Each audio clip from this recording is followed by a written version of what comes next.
Hey guys, I just wanted to let you know about this Netflix series that I just finished watching. I just binged it. I watched it all in one sitting. It was so freaking good. It's #1 right now on Netflix, called Keep Breathing. Guys, it is so good. Not only is it refreshing, right, to see like Hispanic culture, right? And like not only is it refreshing to have like girl boss, but like vulnerability. Okay, we're just gonna get into all of it, right? We're gonna get into all of it. So I love how girl boss wasn't painted as this big step up, right? It's through her vulnerability that she becomes this girl boss, the main character, Liv. And now oftentimes in cinema, in shows, in whatever media, we get, ooh, girl boss, ooh, Aladdin, Jasmine wants to be Sultan, girl power. Now here is an example of like this toxic girl boss mentality, Liv, and it's due to her familial trauma. If anybody who's been following me for any length of time know that I am into psychology. I love thinking about the human mind, thinking about why people do and think the way that they do and how that affects their future and how that affects their behaviors and their choices and their actions. I love that stuff. So when I put this show on, it was right up my alley. Now I'm thinking this is going to be some kind of Survivor show, right? Lo and behold, as I should have guessed, obviously, it wasn't just that. It was obviously multifaceted. It went into her backstory. It went into her psychological, just what makes her act the way she acts, right? We got her psychological profile and why it is the way it is. If you've been watching my content, especially my movie and show reviews, you know I am the first one in the room to be like, okay, so-and-so should have died. So-and-so should have died, right?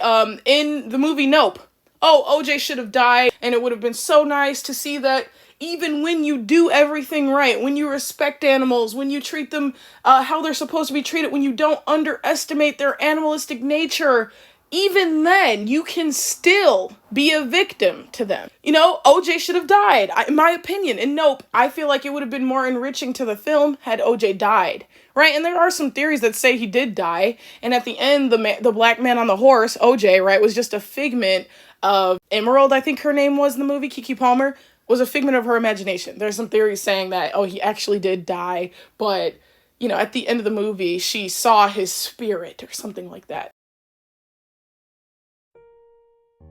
But in this show, it's only 6 episodes. Guys, watch it, please. If you have not already, first of all, I don't know why you're on this video. This is spoiler heavy. And if you were looking for an excuse to watch it, this is that excuse. Watch it. Anyways, I am always pushing for, oh yeah, this character should have died. Oh my god, they should have died, they should have died, right? I'm always pushing for that. In this instance, her not dying at the end enriched the ending. You know, there's a difference between, oh, she didn't die, thank goodness, I like her character now. There's a difference between that and, oh, thank goodness she didn't die, because now the message of the show is realized. Keep breathing. Keep pushing.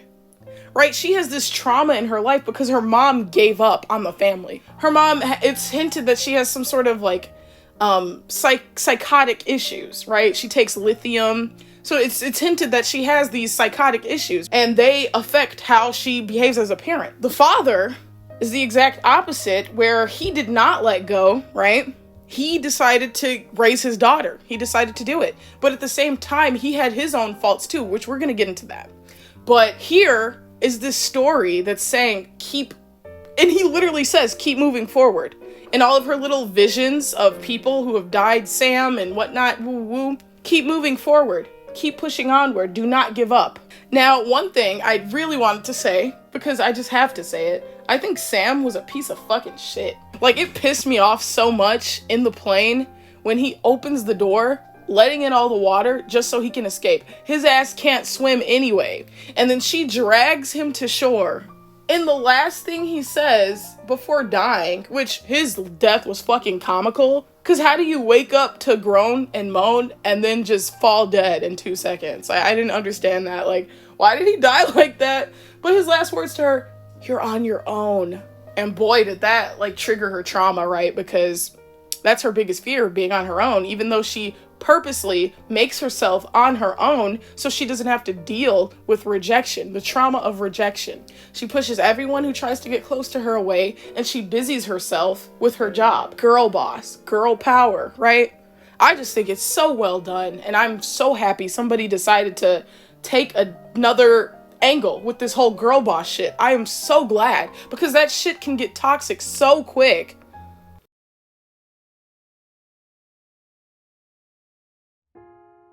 And another reason I like this show so much is because it hit so close to home. It hit so close to home. I'm not going to get too far into the details, but I have a similar situation where I've had one parent let go.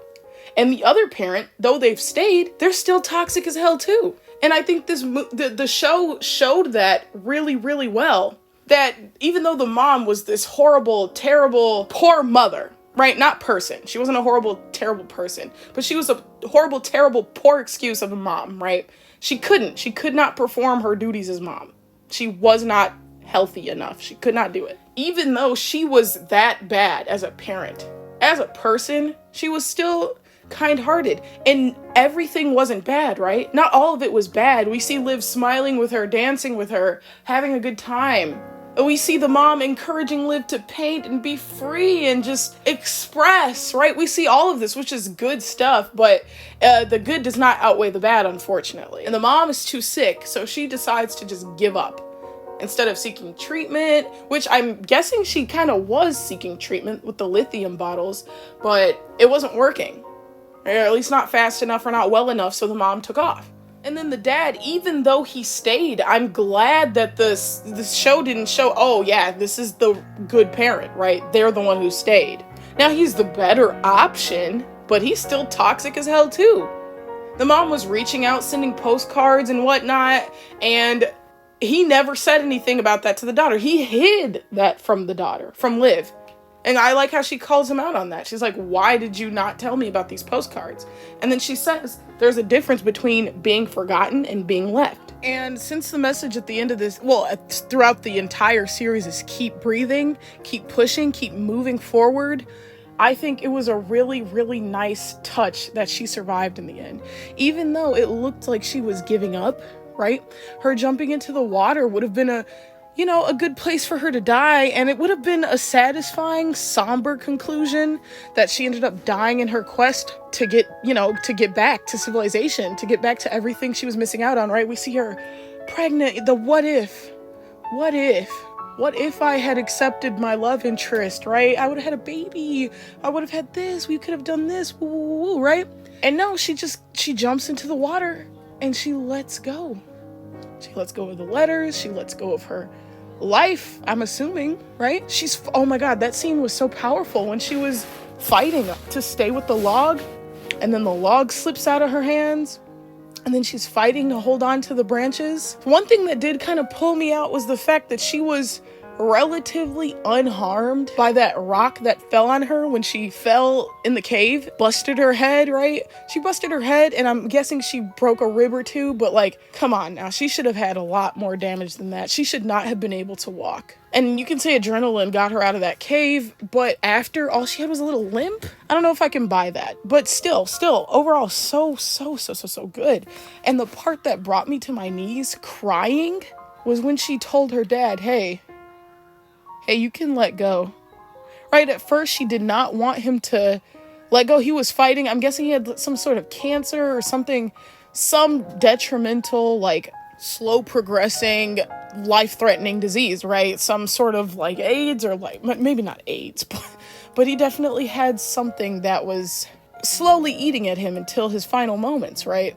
And he was holding on for his daughter's sake.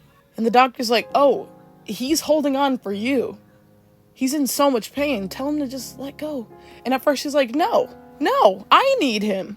Selfishly, right? Which understandably, right? Like, nobody wants their parent to go. But she's like, no. And then at the end, she finally tells him to let go.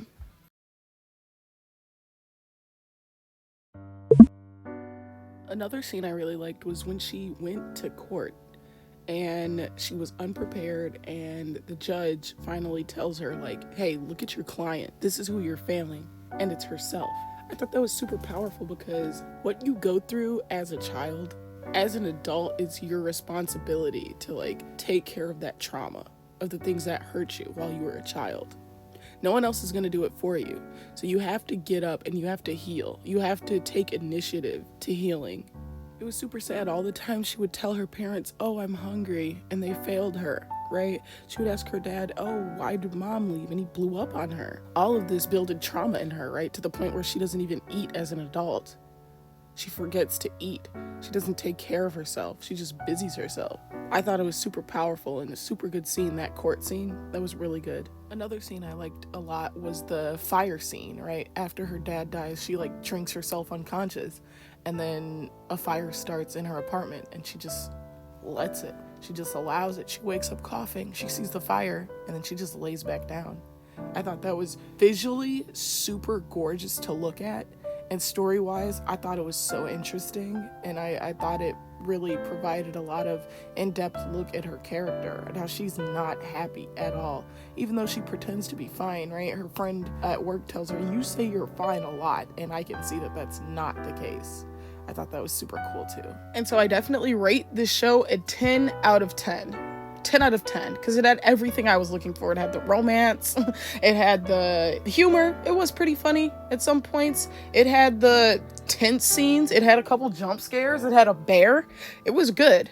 I liked it a lot, and so I definitely recommend that you watch this show if you haven't already. I spoiled it for you, so I don't know why you would at this point, but if you also like this show, make sure you leave a comment and tell me what you liked about it.